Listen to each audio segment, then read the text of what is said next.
Hi friends, welcome to my channel impact GS classes. Impact GS classes के इस platform पर आप सभी का स्वागत है। बहुत दिनों बाद टाइम नहीं मिल पा रहा था, फिर से एक वीडियो बना रहे हैं जो कि महेश महेश वर्णवाल का जो बुक है आपको ज्योग्राफी का, उसका फर्स्ट अध्याय जो है भारत की भौगोलिक स्थिति, जो कि पहला चैप्टर है। इसके अंतर्गत हम लोग को भारत का सामान्य परिचय सब इसी में पढ़ना है। भारत का स्थिति यानी भारत का सामान्य परिचय इस चैप्टर के अंतर्गत आता है, जो कि आज हम लोग देखेंगे। तो देखिए, भारत की भौगोलिक स्थिति है ये क्या है। भारत भारतीय सभ्यता एवं संस्कृति का विकास सिंधु घाटी सभ्यता से माना जाता है। जैसे कि आपको पता है, सिंधु घाटी सभ्यता से ही भारतीय सभ्यता का जो है ना विकास माना जाता है, क्योंकि सिंधु घाटी सभ्यता जो था वो काफ़ी विकसित काल था, जो अपने विशाल साम्राज्य, व्यापार, सांस्कृतिक विकास और आर्थिक सफलताओं के लिए जानी जाती है। क्योंकि सिंधु घाटी सभ्यता जो था वो काफ़ी एक विकसित सभ्यता था, जो कि आप सभी लोगों को पता है कि सिंधु घाटी सभ्यता का काल जो था वो काफ़ी विकसित सभ्यता, क्योंकि वो इसका कारण यह था कि वो नगरीय सभ्यता था। ठीक है, आगे है कि जो भारत का आर्यव्रत जो नाम पड़ता है, जैसे भारत का टोटल 5 नाम है, उसमें से पहला नाम जो है आर्यव्रत। क्या कारण है भाई कि इसका नाम आर्यव्रत पड़ा, उसको हम लोग देते हैं। इसका नाम आर्यव्रत इसलिए पड़ा क्योंकि उत्तर भारत में बसने वाले आर्यों के नाम पर किया गया, इसका नाम आर्यव्रत रखा गया। इन आर्यों के शक्तिशाली राजा भरत के नाम पर भारत का नाम जो है वो भारतवर्ष पड़ा, कहलाया गया, पहला बार कहा गया इसको। उसके बाद नेक्स्ट देखते हैं हम लोग कि वैदिक आर्यों का निवास स्थान सिंधु नदी घाटी में था। ईरानियों ने इस नदी को हिंदू नदी, क्योंकि जब होता है जो अरबी में स को ह कहा जाता है, तो इसी प्रकार से ईरानियों के द्वारा सब निकल गया स की जगह पर ह, तो जो कि यहाँ हिंदुस्तान बन गया। हिंदुस्तान बन गया हिंदू नदी, जो सिंधु नदी के तट पर था, तो सिंधु नदी कहने के बजाय हिंदू नदी कहा गया, और यहाँ से एक शब्द निकला जो कि आगे चल के हिंदुस्तान कहा गया। तो एग्जाम में बहुत बार पूछता है कि इंडिया को हिंदुस्तान कहकर किसने संबोधित किया, तो जो इसमें होगा ईरानियों के द्वारा कहा गया।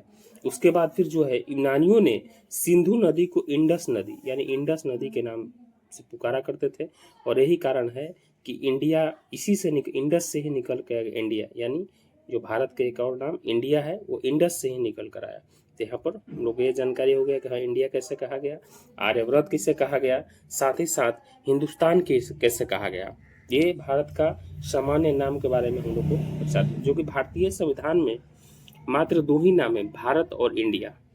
जो कि भारत का ये 2 ही नाम मिलता है, जो भारत और इंडिया, क्योंकि आर्यव्रत भी नहीं मिलता है, हिंदुस्तान भी नहीं मिलता है इसका नाम।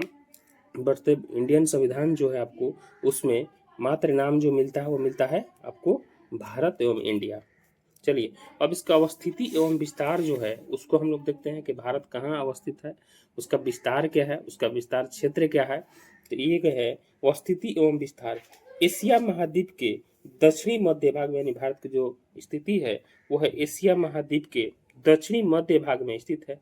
एग्जाम में पूछ देगा कि भारत एशिया महाद्वीप के कहाँ पर स्थित है, तो कहाँ पर स्थित है, दक्षिण मध्य भाग में स्थित है। भारत विविधताओं का देश, भारत को एक विविधताओं का देश कहा जाता है। ठीक है, इसका आकार जो है बहुत बार पूछा है, भारत का आकार कैसा है, बहुत एग्जाम में बीपीएससी में बहुत सारे एग्जाम में पूछता है कि भारत का आकृति यानी आकार कैसा है, तो आपको चतुष्कोणीय, क्योंकि ये चतुष्कोणीय आकार में स्थित है, यही कारण है कि इसे चतुष्कोणीय आकार से जाना जाता है। उसके बाद जो है इसे विशिष्ट भौतिक विविधता प्रदान की है, और इस देश के उत्तर में ऊंचे हिमालय पर्वत, जैसे कि हिमालय पर्वत जो है भारत के उत्तर में स्थित है। मध्य में विशाल विशाल नदी द्रोणी, यानी जितना भी नदी है वो इसके पिछले भाग में यानी मध्य में है।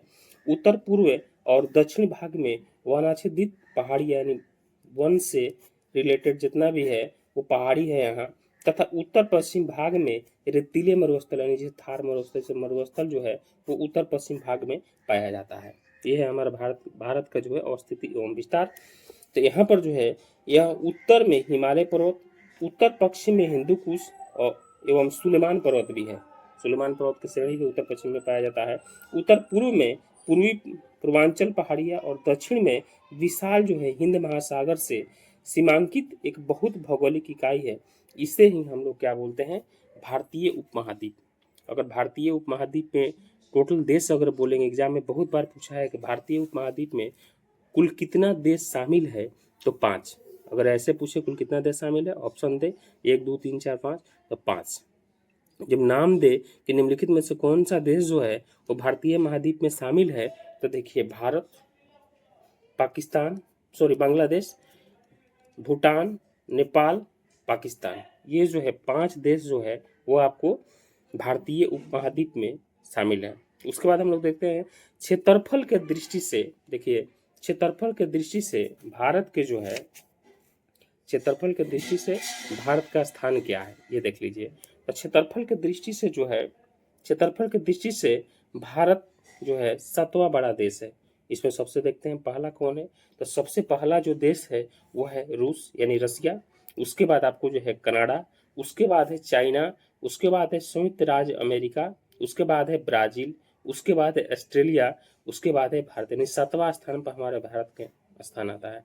उसके बाद जो है 8वां स्थान पर अर्जेंटीना है, 9वां स्थान पर जो कजाकिस्तान है, और 10वां स्थान पर अल्जीरिया। यानी 10 को कम से कम याद रखिए, क्योंकि वो 7 से तो बहुत पूछता है, हो सकता है कभी 9 10 पूछ दे, 8 पूछ दे, तो इसीलिए जो है इसको याद रखिए।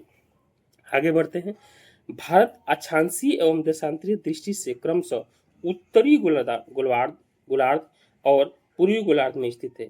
एग्जाम में बहुत बार पूछा है, भारत जो है अक्षांशीय एवं देशांतरीय दृष्टि से कहाँ पर स्थित है, तो अक्षांशीय दृष्टि से पूछेगा तो भारत जो है उत्तरी गोलार्ध में है और पूर्वी गोलार्ध में स्थित है।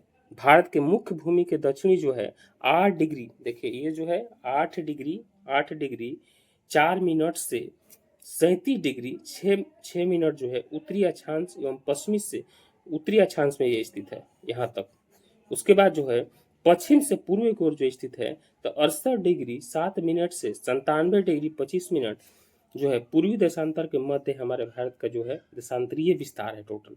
ये जो है टोटल देशांतरीय विस्तार है। उसके बाद आगे देखते हैं, यदि हम भारत के द्वीप समूहों को सम्मिलित करते हैं तो तब इसका दक्षिण में विस्तार कितना 6 डिग्री 45 मिनट से उत्तरी 6 डिग्री 45 मिनट से उत्तरी अक्षांश से शुरू होता है। इस प्रकार संपूर्ण भारत का अक्षांशीय विस्तार 6 डिग्री 45 मिनट बंगाल के खाड़ी में अवस्थित है। बंगाल के खाड़ी में जो है 6 डिग्री 45 मिनट जो अवस्थित से लगाई 37 डिग्री 6 मिनट उत्तरी अक्षांश के मध्य स्थित है। ये टोटल इस प्रकार से जो है पढ़ना है। और महेश बनवाल का ये देखिए भारत का टोटल आकार है, ठीक है, भारत का टोटल मैप है, इसको देखिए। इसके बाद देखिए भारत का अगर पूछता है कि भारत की लंबाई कितना है, तो देखिए लंबाई में इसका विस्तार है 32-14 किलोमीटर, यहाँ देखिए विस्तार लिखा हुआ है। और अगर पूछेगा चौड़ाई कितना है, तो 33-23 किलोमीटर है टोटल जो भारत का, ठीक है। आगे देखते हैं हम लोग, ठीक है।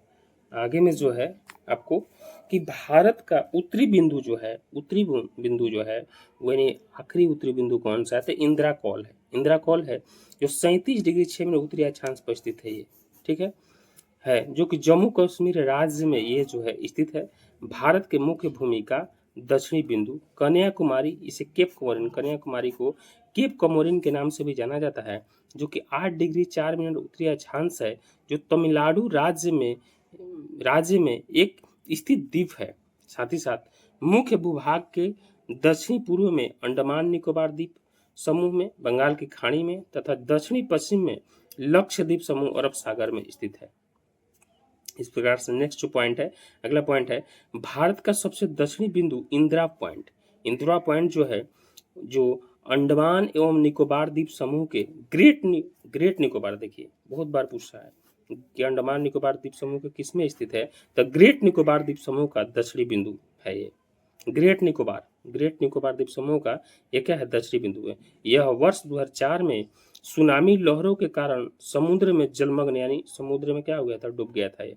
इस बिंदु के पहले पिग्मलियन पॉइंट, इसे पिग्मलियन पॉइंट या पार्सन पॉइंट के नाम से भी जाना जाता था।